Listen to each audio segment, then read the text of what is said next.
One of the things that came about via Frontier Interactive's stream, they talked about the future of Elite Dangerous. Elite Dangerous is a space flight sim, which I put way too many hours into, but I haven't been playing that much lately.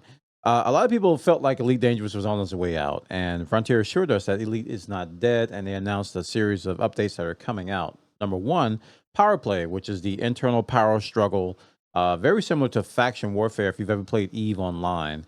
Very similar to that. Powerplay was something that was introduced after the first year Elite Dangerous came out back in 14. It's been such a long time. It's been 10 years, almost 11. Not 11, almost. I think it's been 9 years since Powerplay came out. And they introduced that, and they introduced a bunch of different things. And what ended up happening, under the guise of faction warfare, what ended up happening is that they put a whole bunch of exclusive modules for your ship behind this gameplay loop.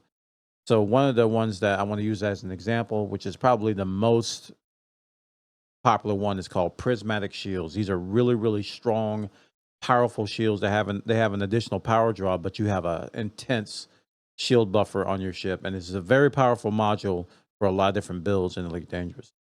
So you have to join Powerplay to get those shields. You have to join Aisling Duval's faction, and then you have to I think it's Aisling Duval for that. I haven't played in a while.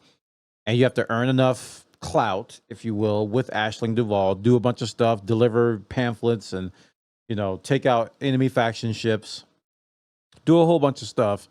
And then once you get enough clout, you can get the shields. You get access to buy the shields. And you only can buy those shields while you are with the faction and have the clout. So what people do is that they amass a lot of credits, and they buy like 10 or 12 of them, and then they store them so they can use them later. And then they go to another Powerplay faction and do the same thing for their modules. That's like the main reason people play Powerplay. So when Frontier promised that they were going to do a Powerplay 2.0, that they were going to overhaul everything, a lot of people perked up, because one of the promises that they made was that, not the promise, but a rumor that came out, and something they asked the community was that, what would you think if we did Powerplay in open only instead of private and solo games? Because right now, Powerplay is, if you think about it, it's a PvP kind of a deal, but you can actually do it asymmetrically in solo and private instances. So you can affect the outcome of the conquest without seeing another player. And a lot of people think that invalidates the whole premise of the whole thing. So a lot of people are like, can we go open only? Which means that if you're going to do Powerplay, you have to see other players, you have to fight other players. And that turns out to not be the case so far. So that was like the number one thing people were asking for when I was watching the chat, and just the chitter chatter around everything. So what it turns out, what they've done is that they've overhauled the space stations. So you see here Aisling Duval's pictures everywhere, and this is different states of the system. So you've got like Stronghold, you've got like what was the other one called?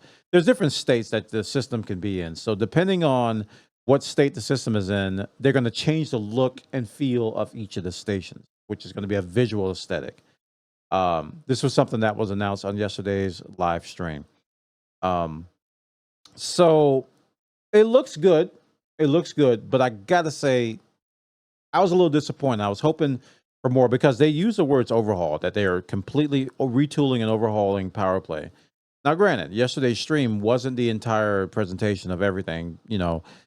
The term I like to use for Frontier is that they drip feed us. Drip feeds. They drip, drip, drip, drip. They give us a little bit, entice us a little bit.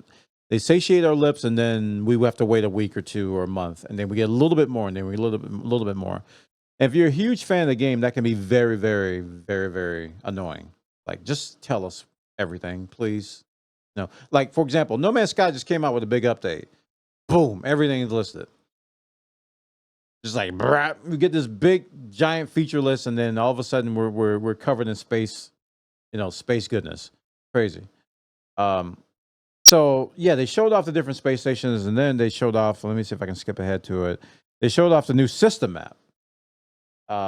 Which, if you've ever done Powerplay in Elite Dangerous and you looked at the system map, it looks like a bunch of globs and goo in the space.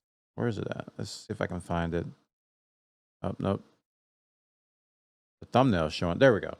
So they've overhauled the map. Let's pause it here. So now it's not these big globs of goo in space. Now you see that the actual systems they have like a hue or glow around them, which denotes the power's color.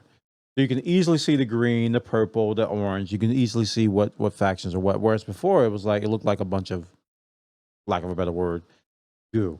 So they're working on improving the map. And then finally, they talked about a system where there will be these, I guess you call them pockets of space, or like these strong, I guess, base of operations for the different factions, which is going to consist of a bunch of fleet carriers, which you're going to have activities surrounding these.